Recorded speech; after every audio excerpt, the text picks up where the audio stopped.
headphones. It's we're gamers. So Oh, we're so used to having the headsets on instead of yeah. holding the mic like that. Like that's why I said, did you want a regular mic? Because if you're a singer like Right, I'm yourself, just used to like holding something. yeah. If you want, we could switch it No, out. it's okay. Don't Okay. worry. That's All right. totally fine. All right. I'm not trying to sneak anything up on No. you. We've already started. Oh, This is okay. the podcast. We've already started. Hello.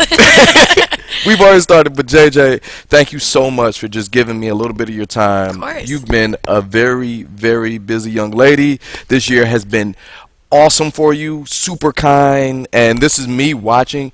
You have been with Incubus, Rainwolf, and now, right now, today, you're headlining your own tour. Yes. How? Okay, for starters, have you just gave up sleep? Yes. Okay, okay, that's fair. That's fair. But how has it been? It's been great. I mean, this summer was insane. The Incubus shows were incredible.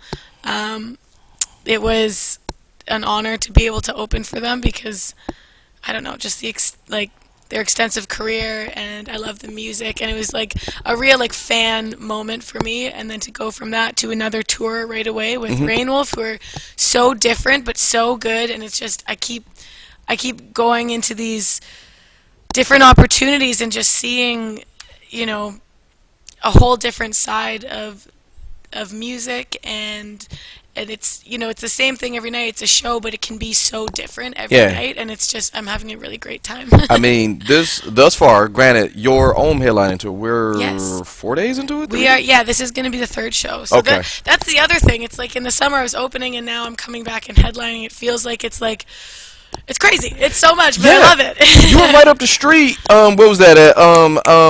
The Fillmore. Yes. And that's We when did play the Fillmore. exactly. Yeah. And when you were at the Fillmore, one of the things I saw when I was at the show, it was sort of like, this is the best way I could put it. You were having so much fun on stage, it's almost like you were getting away with something. I mean, like, hey, and I am. I'm actually two owls in a trench coat. and there was this vibe like, I can't believe they're letting me do this. I can't believe they're letting me do this. Yeah. And then you go sing, and then you keep like after every song there was like, it was a look around like, all right, this is it, right? This is when someone tells me to stop and I gotta go home. Yeah, Oh, exactly. It was great. so had that same energy. Granted, 4 days in, do you still have that feeling, Oh or is it yeah. more of a, oh, I'm good now, I got this? Well, you know what? It's interesting because it's like I definitely feel like I am extremely lucky to be doing what I'm doing, and this job doesn't feel like a job, so I do feel like I'm getting away with something. I feel like to be able to pursue my passion and love and try to make a career out of it, I feel like the luckiest person in the world. So in some extent, I feel like I'm getting away with something all the time because I'm like, okay, when is real life gonna kick in? You know? I mean, but like one of the things that I have done my research, like while listening to your album. Okay, first of all, Wilde Eyes Steady Hands. There has to be a story. That's a kick-ass name, but there's a story behind it, or is it? Or is it? There is. It's kind of like, well, for me, this EP is the introduction that I'm giving people, I guess, to myself as an artist, and a first look at music and everything like that. But a lot of my songs come from personal experiences, and so the title is very similar in that sense that, like, as a person, I guess Wild Eyes would be the I don't know, just figuring things out and having that like wild heart and wanting to do things that you don't know if it's the right or wrong thing to do, but you're just going to do it anyways. And then Steady Hands is like, okay, I'm going to do all this, and I'm going to take all these risks and live, you know, this crazy, insane journey, and then I'm going to try to keep my shit together while I do it. Makes sense. I mean, one of the things that I like is, and I heard this. Did you record this whole thing in like 8 days? Yeah, it was a very quick process. Obviously. Yeah. I mean, like, okay, first of all, you recorded an album longer than it takes for me to change haircuts. It's like I had the same haircut at the time it took you to create the EP. That's very true. Yeah, it was a really fun experience. I flew out to LA, and I was working with well, I still work with him. He's an amazing producer. His name is Frederick Thay. And basically we had done a bit of writing previously, And then we got in there, and we knew that we worked together well, so we just shut ourselves in the studio for a week, and long days, wrote everything, recorded it, did all of it, and then we kind of took a breath after. We're like, okay, Okay. let's see. And apparently it worked because, like most, I listened to Wire. How did you think that Wire was going to be? Wire, okay, hold on, wait. And I'm going to break this down. This is all personal. There's somewhere in here there will be a question. Okay. Just heads up. There doesn't have to be. We Okay, can just but chat. when I listened to Wire, I did Yeah. this. I was like, oh, okay, I like this. And then I got into the rest of the EP. What I like now about it was the perfect way to say, hey, this is who I am. This is where I want to be. I hope you like it. Type of vibe. What did you? Oh, here's the question. Here we are. Here we are. Was that the intent, or how did you decide on that being a single? There definitely was some planning behind that. It basically what you just said. It was my first kind of self-expression of where I was at right before I recorded that. Like, I was truly living in a shitty apartment, working 4 jobs before my manager found me, and it was the most, I guess, honest way of telling my story, because that's exactly what I just experienced, and the rest is more, a little bit more relaxed and less of an up. Well, I guess it's not. Well, really I can think of one song, The Rush. Yeah. Yeah, maybe not. That's relaxed. Because you sure? Yeah, I guess Wired. No, it was definitely intentional to say this is who I am. If you like it, you like it, and you might like the rest of the EP. If you don't, then you probably won't. and there you go. And that's what got me in, because because of Wired, I listened to The Rush and I listened to the other songs on there, and I was like, oh, okay. Right now, depending on my mood, I toggle between which one I like the best, The Rush or Wired. I go back and forth. Those are your 2 faves? Like, think about it, like, if I gotta like do something, or if I'm doing something intense, or like if I'm at the gym or something, I'm listening to The Rush. Cool. The drive home from said gym is Wired. Interesting. Okay, I like it. I'm just giving you, this happened yesterday. So, Yeah. I mean, like this it. is a way of how I would do it. But in the make of the EP, is it true you wrote over 500 songs? Yeah, I would say. I mean, yeah, there's got to be. Yeah, it was definitely in the hundreds. I would say there's probably over 500. I'm trying to think Okay, back to how that did thing. you narrow it down? So it was a lot easier than you would think. I had kept logs of all of these songs over the past, I think it was like 2 years or something. And my manager wanted. So it's funny. The first time he asked me to send him some songs, I sent him my top 5. Okay. Out of my Dropbox. The way I record is I just take my phone out and I make memos. I'll like talk into it, I'll hum into it, I'm guilty of that too. Right? I immediately raised my hand. Look at what we're doing. I immediately did that. Exactly. So that's how I feel. At least for me, if I feel inspired, I just get it out, because then I might come up with something cool, and if I don't, whatever, it just goes in the trash. Makes sense. But so a lot of that was just going through all those voice notes, and the first time he had asked me for songs, I sent him 5, and then I didn't hear from him for like 2 years, and then we reconnected. He asked me to send him songs again, and I was like, okay, you want songs? I'm not blowing it this time. You're getting everything. So I categorized all of my songs from the past 2 years, put into monthly folders, and sent it all, and he was like, do you want to come to the office? Yeah, you just hit me with Yeah. 490 extra songs. Yeah. Yeah, so that was a real thing. That was intentional. Okay, all right. You know what? Just for clarity, where are the rest? Outside of that Dropbox. They're floating around. Oh, okay. Well, that's the nice thing, is that I keep a running log of all these memos and voice notes on my Dropbox and in different places, so that not like I need to go back and take from them, but if I ever want to, they're always there, and it's not like any song gets forgotten. Right. So sometimes I'll even, like, if I'm bored, I'll just go through and listen to my memos and think, oh, maybe that one's worth working on, and I'll put it into like the good stuff folder, I got you. or like, you know what I mean, whatever it is. Yeah, you just probably haven't found that one thing that it's supposed to go to, and then you can retool as you go forward. And having a head start of okay, 490-ish pieces left, and I'm just, Lord no, and I'm Yeah. just guessing just based on this conversation that Memo Box may have more at this point. I would. Oh, for sure. I never stop writing. And that's the hard part too, is that now they kind of almost do get forgotten because my favorite songs are always the ones that I've just written.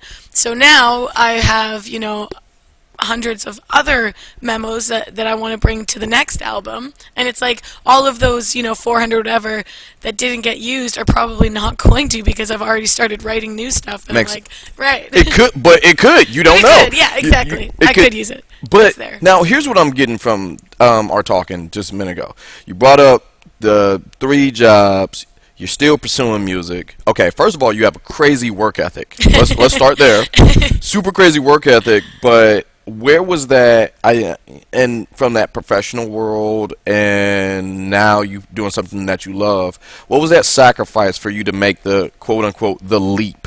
Everyone has to make Yeah. the leap, Oh, for sure. and so I'm curious. What was that thing that where your point was like, I gotta go with music? I actually decided to make that leap before I got signed. And I think that just myself being open to that opportunity and in my head knowing that that is what I need to do and what I want to do and focus all my energy on, I believe that that definitely helped me get to where I am. But it was right in that point of working these jobs that I didn't really want to be working, and then I was still pursuing music on the side, playing, 3 times a week if I could. And I was just really tired, and it wasn't going anywhere. And so I actually went to a local college and had a career counseling appointment, and I thought, okay, maybe it's time to get a, real job. Makes sense. And then I left that appointment very defeated because I realized all of the careers that she was talking about and all my interests and everything, it would be nice, but it wasn't what I wanted to do, and I could tell that.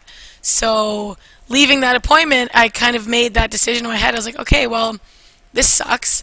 What I'm doing isn't good enough right now, but I know it's what I want to be doing, so I'm just going to focus on that. And then, honestly, I think it was like that week. It's so weird. It was like that week that my manager reached out. It's Oh, like, what? Yeah. that wow. Isn't that strange? And then I was All like, right. okay, there's a sign. Okay, I'm learning more as this interview goes on because you're a hard worker. God damn it, you're efficient. I mean, like if you need something done, you can get stuff done quickly. Yeah. Exactly. And that's pretty cool. Like now, one thing you talked about your music and you talked about what you wanted to do, and anyone who's listened to that EP can see that your music is very self-reflecting. I'm curious, is that like catharsis? Is it cathartic? Is it therapy? Is it some? A little bit of everything. Okay. It's definitely therapeutic because I write songs. You're getting it out. It is. It's like I write songs I don't even know that are in there yet. And then like I've written breakup songs before the breakup happens. You know what I mean? And then I listen So to you're that. minority reporting breakups where you're just kind of like, Yeah, I know it's done. hey, I'm ready for that. not for nothing, Chief, but you Yeah. may want to listen to track 4. If the past has been any hint, Yeah. you got a week. Yeah, exactly. I'm guilty of that for sure. But then, yeah, and then sometimes if something really big happens, I won't write about it for months. I have to process it. So sometimes it goes both ways. Like sometimes me writing about it is processing it. And then sometimes I have to process things and then write about them. But either way, it's very therapeutic because it's me just getting out how I feel about a certain thing. And it makes sense, mainly because when you're writing, and what's cool about it is very relatable, mainly because, like, even though I don't want to throw your age out there, you're in your 20s, Yeah. but you've lived a life where people of all ages can be like, oh, I see, I can relate to that, and I can do that, and even in your short time, like, just to prepare for this interview, I did the whole Google thing where you put your name up, like, similar artist, like, even, like, there's a weird algorithm that pairs you with the likes of, like, Liz Phair, PJ Harvey, I don't know if you know Concrete Blonde. Yeah? What do you take? Oh, your face lit up. Well, what do you take from that? Where you just like, what are your thoughts on that? Where you're in the world of those like icons, and I'm being, that is the best word I can think of right now. I Yeah. mean, Well, obviously it's very flattering, Hmm. and I I honestly I try not to pull too much of from comparisons, only in the sense that everybody is going to listen to the music with different ears, and they're all going to craft different opinions, Hmm. and I just I find it interesting and really cool, and there's obviously it's a big compliment to say, you sound like this person and have them be a very talented musician. That's amazing. Hmm. But I find it really interesting that everyone's going to say something different because, again, it falls on everybody's ears differently. Makes sense. And so I don't take too much from it. I just, take everything with a grain of salt, I guess. Well, let's flip it. Let's flip it. You're being compared to these people, so now you're the person. We're sitting here in this luxurious, what do you call it, a former green room or something? I guess it was the original. Yeah, it was the original green Yeah. room. And now you're getting ready for your fourth day on your own tour. I gotta know, do you still get nervous? Yes. I'm actually the most nervous I've ever been on this tour. How so? You seem pretty cool to me. I get well, honestly, I think if you don't get nervous and excited, then you've kind of lost your spark for it. I mean, I Makes always sense. get nervous. That's like your body's reaction It to tell is. you, oh, this is a big deal. Right, and it's still, I mean, maybe I just haven't been doing it long enough, but I don't think that's true because I've been doing it for a while, and like, I always get nervous, but I get more nervous on these shows because for me, playing to thousands of people Hmm. is easier because you see them all, and they almost get lost in this mass body of people, Right. and it's almost like a sea of people, and it's not as intimate and it's not as intimidating. Whereas, like, for example, the first show in Nashville was at the basement, and it's a very small, intimate venue, and people are right there, and the crowd was small, and you can like see everybody's face, and to me that is way more intimidating than this mass crowd because I can see their face and I can see every reaction on it, and it's just a very, I don't know, it's I get it. you know what I mean? It's I understand what you mean, and I always thought that would be the opposite. Like when you play big arenas and thousands of people, that's more intimidating because there's more people with different ears, more distractions, more whatever. But when Yeah. you're intimate with someone, where you can sit down and you can just, all right, well, I only have this certain select group of people, or we're hanging. Right. It's just a good hang. Yeah. Everyone, for the most part, is on the same wavelength.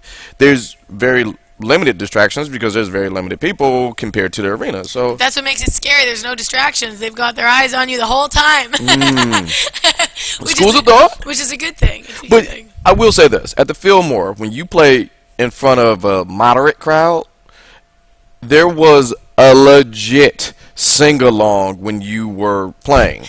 When you were playing, there were people who knew the lyrics to your song, It's pretty crazy. singing with you. I know.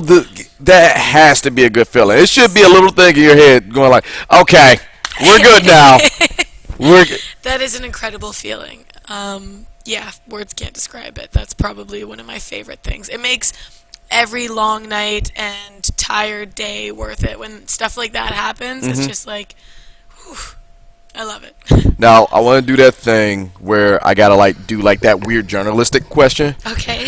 Okay, I'm sorry. I swear right after this I will do something very, very juvenile just to kind of cleanse the palate because we've been having fun the entire time. Yes. But Are we getting serious? I know I gotta do this. Are we? I gotta like jump into that NPR voice. Yeah. I gotta do Are that. we getting serious? Exactly. Do we need to talk like this? Yes, we do. Yes, we do. Okay, let's talk okay. like Let's talk. this. Let's talk like this the entire time. Oh, man. When someone comes to your show for the first time, what do you want them to take away from like, oh, that's JJ Wilde? What do you want them to take away from the show itself? Would it be arena? Would that be intimate? Would it be tonight, 3 years from now? What impression do you want to leave in their mind? I want them to feel something. Okay. I want them to feel something. It's not, yeah. If I can get to people, like obviously, I want them to enjoy the show. I want them to like the music. I want this and that. But for me, if I can make someone feel something during my set, then I've done what I need to do. That makes sense. I Yeah. mean, reason I do love asking any type of artist that question, mainly because I'm a comic book nerd. So growing up, every comic book there you had the little Stan Lee thing, and it was like a little blurb, it's small, very small writing. It said, "Remember, you got to treat every comic book like it's someone's first time reading a comic book." Right. So if you're on issue 475 or issue number 1, we want you to be locked into the world that we're creating. Right. Now, if you like it, it's kind of up to you. Yeah. We hope you do, Yeah. but it's kind of up there. It is. This is a medium up for, based on what you think. But Right. yeah, and that's why I love asking every artist. Now, oh God, I feel like this is going in Dropbox. What? I feel like this conversation, like sometime later on tonight. Oh God damn it! I gotta write this Yeah, down. I'm gonna write this down. Stan Lee said. Yeah. But never right know. now, this is one of those journalistic questions. Like, I hate to ask this question because but I feel the answer you're going to give me is going to be awesome because you've been awesome the entire time. But you've worked with a lot of great people thus far. Yeah. Who do you want to work with in the future? My If you had to pick my top dream- 5 with the cherry on top. top 5. Okay. All right. Okay. So. Not to put you on the spot here. Yeah. My all-time favorite that I would love to work with is Kings of Leon. Really? Yes, I'm obsessed. Okay. Every time they come to Toronto, I see them. Okay. I love them. That is like my love them. And I mean, are we talking like Dream World? Like Dream World. Look, anybody? I would imagine alive. That's still alive now, but But the anybody. reason I want to do this is because it can happen. It can. Okay. That's what I'm saying. Like, Yeah. if they're listening, oh, okay, Kings of Leon. Oh, we want to work with her, Right? And it Good can work. happen. Adele, when I was in college, Adele was a huge influence on my writing. Mm-hmm. My first year, well, actually, it was a 1-year program, so first and only year. Okay. But I definitely, she got me into the more singer-songwriter aspect of kind of writing for feelings. Makes sense. And so I would love to work with her, and I think her voice is amazing. Bob Dylan, his lyrics, the way he can tell a story. Mm-hmm. I would love to just pick his brain and just hear the stories and, write a really strange song. It'd be cool. But yeah. I don't know. Shaky Graves is a big one that I saw him at Red Rocks, not this past summer, but the summer before, in Denver, and he was insane, and I love his songwriting too, so that would be crazy, and that, hey, maybe one day. Okay, how many is that? Is that 4? Yeah, So, we got one more. one more. Ooh, okay. I In better no make- particular order. Okay. Yeah, there's no order. There's no order, yeah. I'm just going. But the last one, let me think here. Ooh, that's a hard one. I mean,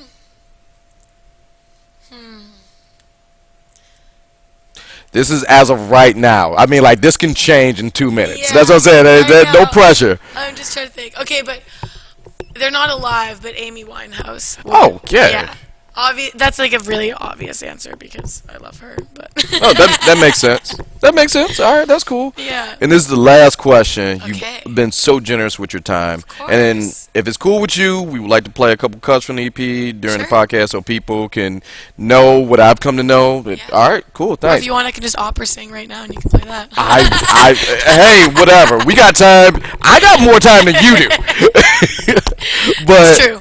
this is the last question. I love asking this question because it's a good pick me up after I have to do like journalistic weird Yeah. questions. They weren't that bad. They weren't that Okay, but I gotta like, but I don't like being super serious Yeah. on this thing. But all right, when's the last time you laughed the hardest? It could be something dumb. It could be something that you know. What was the hardest time? Okay. The last time I laughed the hardest. This entire tour has just been laughing. Like my band is the funniest They are the funniest people ever, and the entire tour has just been us laughing.